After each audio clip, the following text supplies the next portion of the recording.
This video will quickly cover three primary functions for the new directory system: directory listing, person mismatches, and mail stops.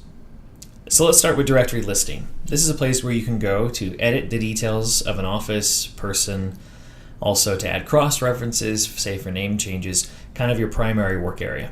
So I'm going to click on directory listing.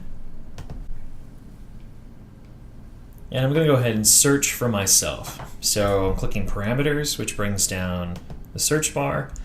Make sure I'm on person, and I'm going to filter by my last name. So I'm just going to type in Houston and hit enter.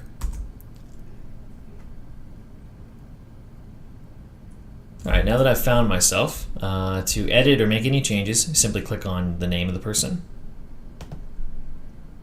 And now I have a list of my basic info.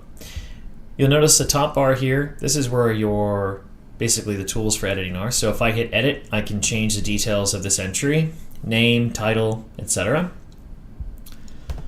Or if perhaps I'm looking to add a cross-reference. Now this is what you'll want to do in case you have people who change names and you don't want to have two directory entries, but rather an add cross-reference. So people who look up, say, my former last name will find a see also link for my new last name.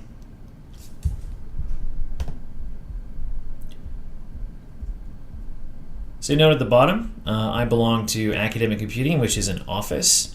I'm actually going to click on that because what it brings up is the option for me to modify members of an office, another primary part of your work. So if I would like to add a member to academic computing, I will now simply click add member, and I will search for their username. So let me search to add another member to this. Let's say, for example, I need to be added back. I search for my name and pull it, click it, and just hit save. And then I've added a member to the office listed above. You'll note here while looking at the cross-references, cross-references for offices are quite important. People looking in the directory for common search terms or other similarly named areas. You can also remove any of these by hitting remove in red. Same goes for members of this group. Simply clicking the red remove will get rid of people and their association with this area. Now let's take a look at mail stops. This is a great way for you to look at the members of, say, an entire department.